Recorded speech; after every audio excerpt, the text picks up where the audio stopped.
जय हिंद दोस्तों, वंदे मातरम। आज हमारी अग्निवीर की सामान्य विज्ञान की क्लास होगी। इसका मेरा पहला क्वेश्चन है, विद्युत शक्ति की इकाई डैश है? Ampere, ohm, watt, volt.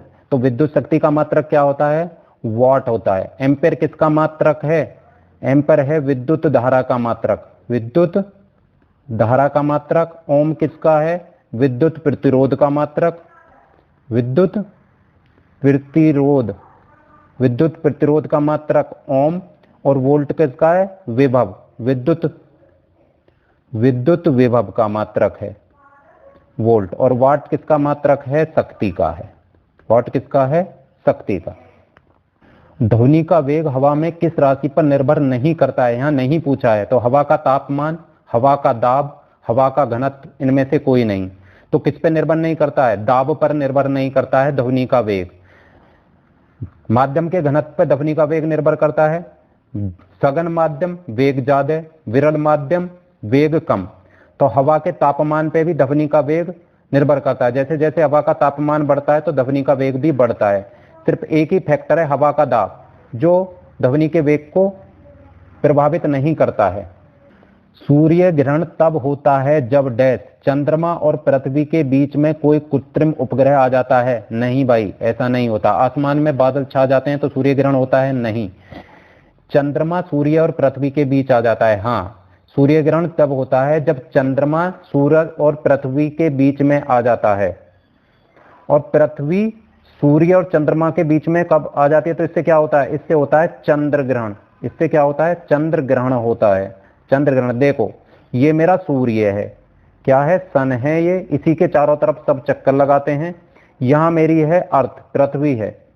यहां से मैं देख रहा हूं, मुझे सूरज को देखना है।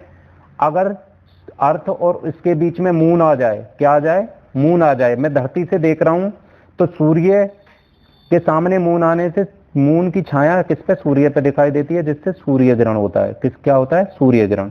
अब यहां देखो, चंद्र ग्रहण कैसे होता है? ये मेरा सन है, ये मेरी अर्थ है। क्या है? अब अर्थ है। और यहां मेरा मून है, यहां मेरा मून है। तो जो सूर्य से जो लाइट चढ़ी, अर्थ की छाया अब किस पे दिखाई देती है? मून पे दिखाई देती है, जिससे चंद्र ग्रहण बोलते हैं, जिससे चंद्र ग्रहण बोलते हैं। तो सन और अर्थ के बीच में जब मून आ जाता है तो सूर्य ग्रहण।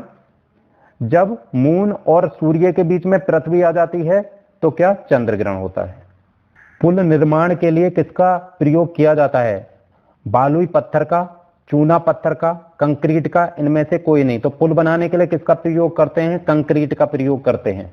एक मानव कोशिका में डैश गुणसूत्र पाए जाते हैं? 26, 44, 46, 48। तो कितने?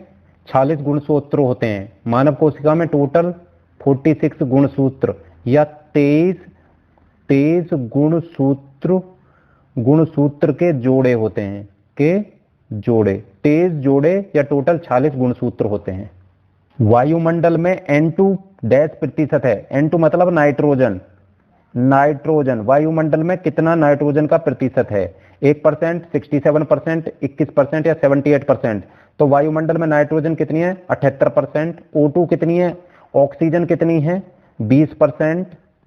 उसके बाद आर्गन, आर्गन कितनी है? 0.93%। और CO2 कितनी है? कार्बन डाइऑक्साइड कितनी है? 0.03%। पहले नंबर पे नाइट्रोजन, दूसरे पे ऑक्सीजन, तीसरे पे आर्गन, फिर कार्बन डाइऑक्साइड, और उसके बाद अन्य गैसें होती हैं। निम्न में कौन सा नाइट्रोजन उर्वरकों का मूल संगठक है? एमीड, अमोनिया, सल्फ्यूरिक अम्ल, हाइड्रोक्लोरिक अम्ल। तो उर्वरक, जितने उर्वरक हैं उसमें सबसे ज्यादा क्या है? नाइट्रोजन। और इसमें नाइट्रोजन किसमें है? अमोनिया में। तो नाइट्रोजन उर्वरकों का मूल संगठन क्या है? अमोनिया है। शरीर में लोहे की कमी से डैश होता है? उच्च रक्तचाप, हाई ब्लड प्रेशर, मधुमेह, शुगर होती है, रतौंधी होती है, या एनीमिया? तो लोहे की कमी से क्या होता है? एनीमिया होता है, जिसे बोलते हैं खून की कमी। खून की कमी हो जाती है लोहे की कमी से। निम्न में से कौन सा स्रोत अनवनीकृत है? अनवनीकृत का बोलते हैं नॉन रिन्यूएबल, रिन्यूएबल, जिनको द्वारा प्राप्त करना बहुत मुश्किल होता है। जंगल, वन्यजीव, पानी, कोयला भंडार। तो नॉन रिन्यूएबल अनवीकरण स्रोत कौन सा है? कोयला भंडार।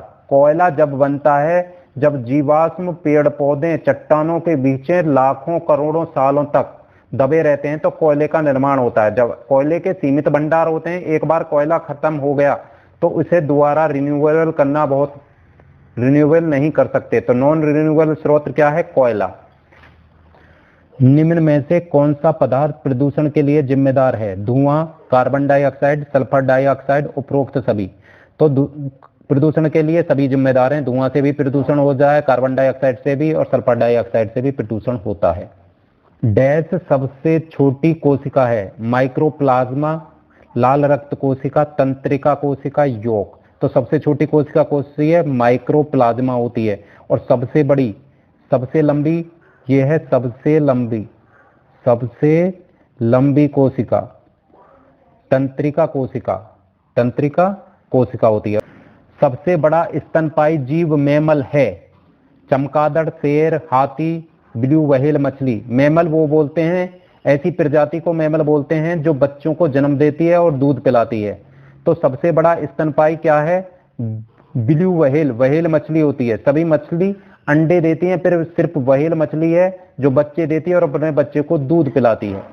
तो सबसे बड़ा स्तनपायी क्या है? ब्लू व्हेल मछली। एक पुनर्निर्माण होने वाला ऊर्जा स्रोत है? पुनर्निर्माण, रिन्यूएबल, जिसको द्वारा प्राप्त किया जा सकता है? पानी, खनिज पदार्थ, पेट्रोलियम पदार्थ, कोयला। ये तीन को द्वारा प्राप्त करना मुश्किल होता है। इनके सीमित भंडार होते हैं। किसके? सीमित भंडार हैं। एक बार ये खत्म हो गए तो इन्हें दोबारा प्राप्त करना बहुत मुश्किल होता है। पानी को दोबारा प्राप्त किया जा सकता है। तो रिन्यूएबल पुनः निर्माण वाला स्रोत क्या है? पानी है।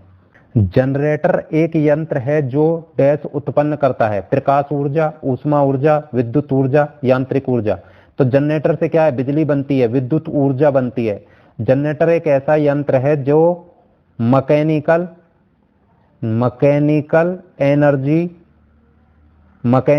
एनर्जी से क्या बनाता है? इलेक्ट्रिकल एनर्जी बनाता है। इलेक्ट्रिकल एनर्जी बनाता है, मतलब यांत्रिक ऊर्जा को किसमें? विद्युत ऊर्जा में बदलता है।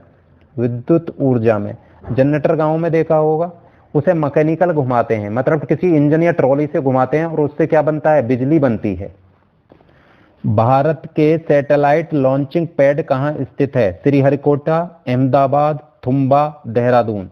तो ज्यादातर सैटेलाइट कहां से लॉन्च होते हैं? श्रीहरिकोटा से लॉन्च होते हैं। श्रीहरिकोटा कहां है? आंध्र प्रदेश में है। आंध्र प्रदेश में। यहां से ही क्यों सारे सैटेलाइट लॉन्च होते हैं? क्योंकि श्रीहरिकोटा जो है भूमध्य रेखा इक्वेटर के पास है और ज्यादातर सैटेलाइट जितने होते हैं पृथ्वी की परिक्रमा इक्वेटर के पास ही करते हैं। यहां से लॉन्चिंग करने में लागत भी कम आती है और सक्सेस रेट भी ज्यादा होता है। और इनका जो वेस्ट होता है, इसके आसपास समुद्र है तो वेस्ट जो है समुद्र में जा गिरता है। तो इसलिए ज्यादातर लॉन्चिंग पैड कहां, भारत का लॉन्चिंग पैड कहां है? श्रीहरिकोटा में है, क्योंकि ये एक ऐसी जगह है जो भूमध्य रेखा के बहुत पास में है। वीडियो अच्छी लगे तो लाइक करो, शेयर करो और चैनल को सब्सक्राइब करो। Thank you for watching.